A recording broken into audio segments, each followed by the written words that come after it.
All right, page 2, vapor equilibrium. The first thing we need to discuss is the difference between two very similar words, gas and vapor.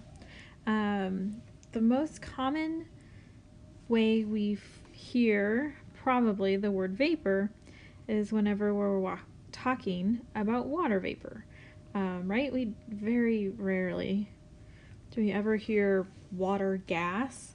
No, I think that sounds very strange. So we talk about water vapor, but then we have gases like oxygen gas, nitrogen gas, helium, all of those things you would easily identify as gases. So why do we have two words, and what's the difference between them? And they are not, in fact, the same thing. They're not exactly synonyms, but they do refer to the gaseous phase of matter.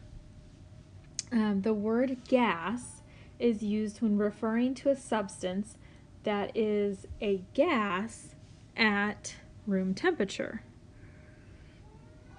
Refers to substances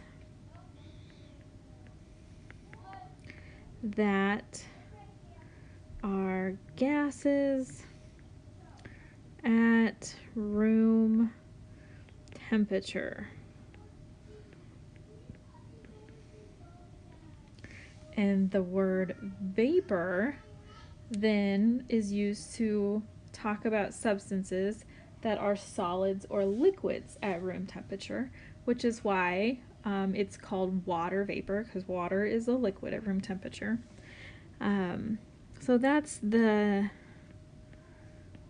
big difference. The state of matter at room temperature refers to substances that are solids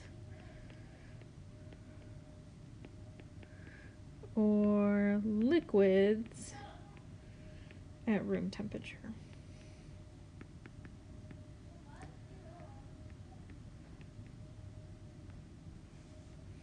So there we go. The difference between gas and vapor.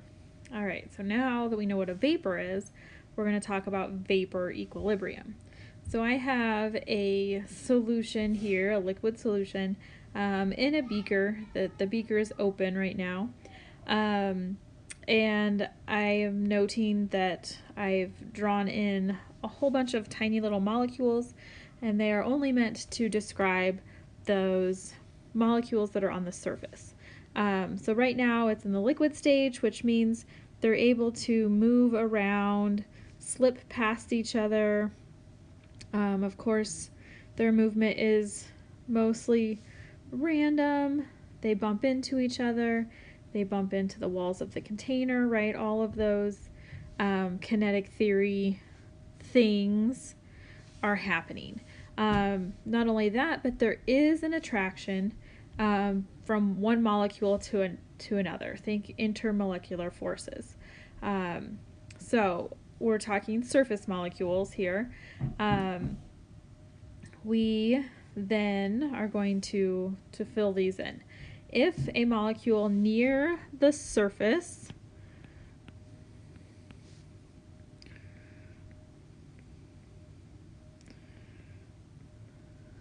gains enough kinetic energy, again, kinetic energy is the energy of motion. So this really means if they are moving fast enough.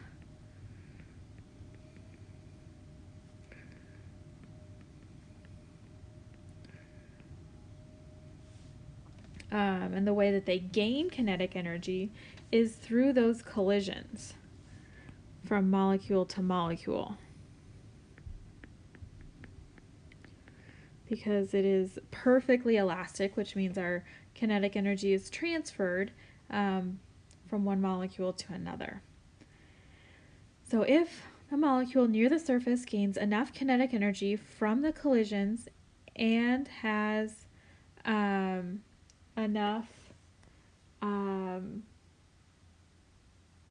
to overcome the attractive forces between molecules.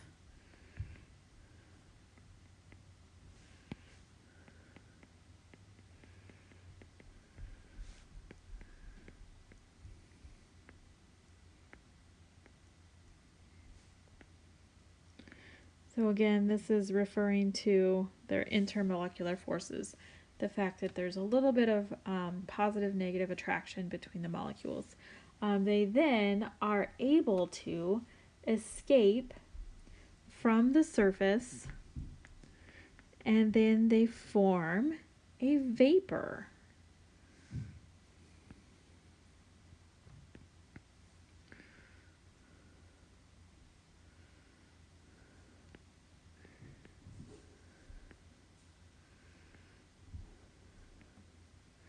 And we do use the word vapor in this case because it was a liquid to start with at room temperature. So that is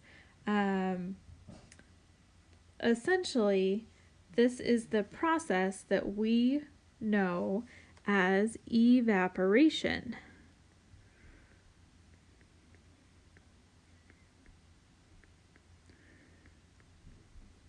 Because we did not add any extra energy, which means we didn't heat it up.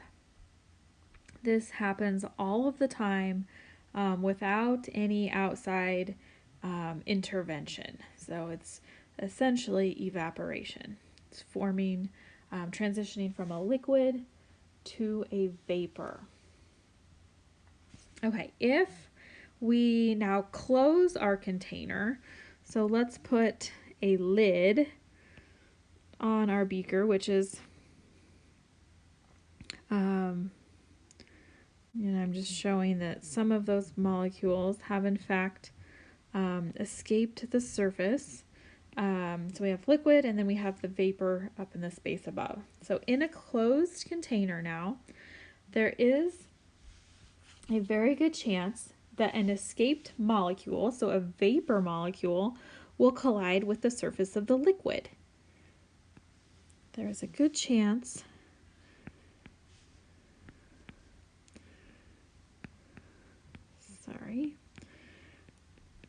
an escaped vapor molecule will collide with the surface of the liquid. Again, because gases, molecules travel in straight lines until they collide with each other or the walls of their container. So it's very possible that one of these molecules collides with the surface of the liquid. And it, of course, is happening all of the time. There's a point that will be reached where the number of molecules leaving the surface,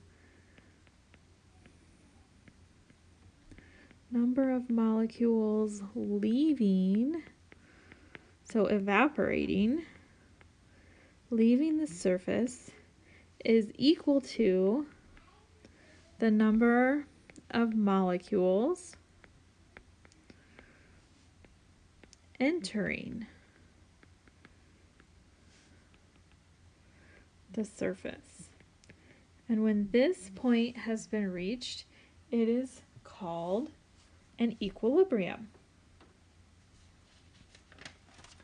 An equilibrium, here's our vocabulary word. Equilibrium is any situation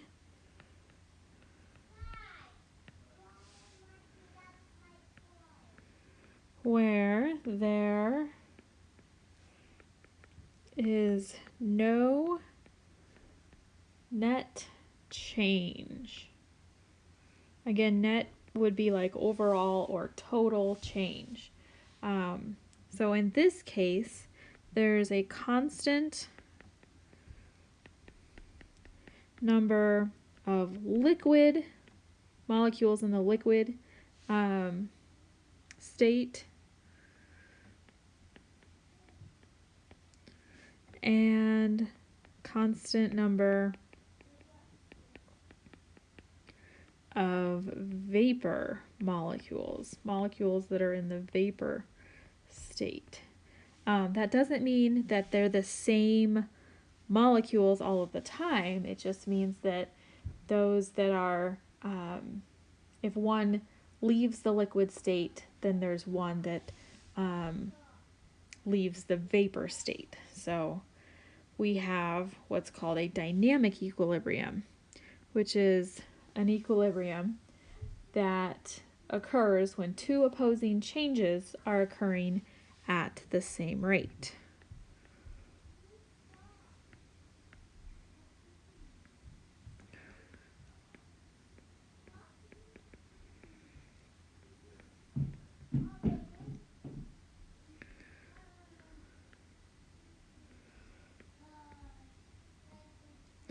So in this example, one change is from liquid to gas, and the opposing change is from gas to liquid. And it's happening at the same time and at the same rate. So that's referred to as a dynamic equilibrium. This is also an example of a reversible change, which is very much exactly what it sounds like it is. A reversible change is a process that has that can be undone, which is why it's known to be reversible, a reversible process. A change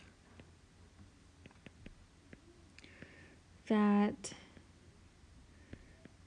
is reversible and has reached equilibrium.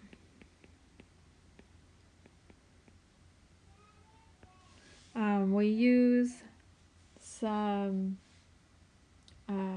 symbols to help kind of simplify a reversible change. X can be any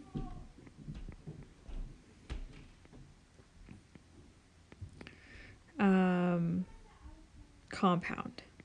So we could put water in here, we could put oxygen, but we use then an L for liquid, a G for gas, an S for solid, anything like that. So if I start with X and then an L, and it is converted into a gas, then I change my L to a little G.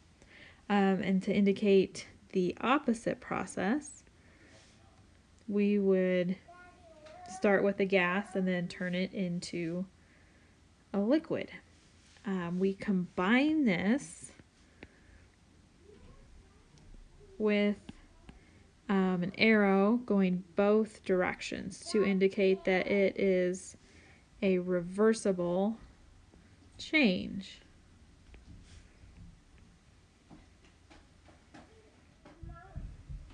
Okay, so to show a little bit more, a reversible or a dynamic equilibrium would exist in this example.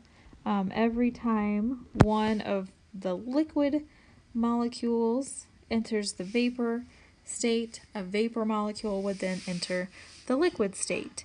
And of course this happens continuously, back and forth, over and over and over again. A similar example would be if we had a glass of ice water. So there's my water, my ice cubes. This happens best in a sealed container. So if you had one of those like insulated water bottles or something like that, your hydro flask, a molecule would go from solid to liquid, and then somewhere else a liquid molecule would enter the solid phase. So we would have a reversible change, dynamic equilibrium happening here, but liquid to solid and then back as well. So again, some of the ice would melt, but at the same time, some of the water would be freezing.